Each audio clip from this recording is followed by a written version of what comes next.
Du fait de la participation, je vais leur demander encore un effort dimanche prochain pour confirmer ce bon score. Leur sens civique et patriotique nous permet d'être qualifiés au second tour dans de très nombreuses circonscriptions de France et même dans la 3e circonscription de la Guadeloupe où nous sommes arrivés en tête devant le député sortant. Ce résultat, en progression de près de 7 points par rapport à 2017, est obtenu malgré une abstention considérable. Cette désaffection civique, inquiétante et désormais structurelle, montre à quel point notre système électoral sclérosé et antidémocratique est à bout de souffle et exige d'être réformé.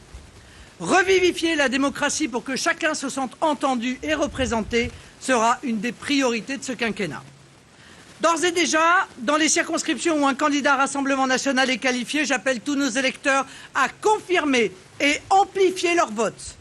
Le second tour nous offre la possibilité d'envoyer un groupe très important de députés patriotes dans la nouvelle Assemblée nationale.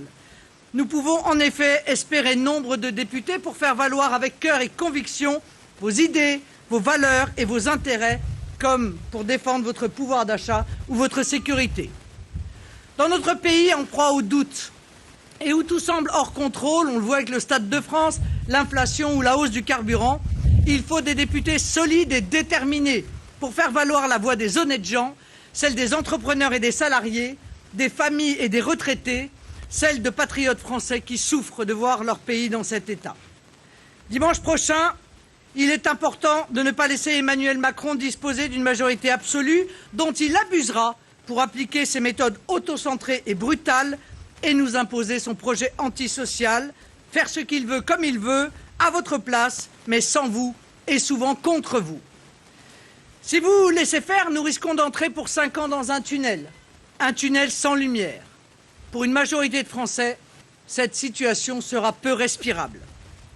Avec des dizaines d'élus Rassemblement national, vous aurez au contraire la certitude d'être représentés par des députés proches de vous, une opposition ferme mais respectueuse de nos institutions et qui porte avec courage un projet de redressement pour le pays et pour le peuple.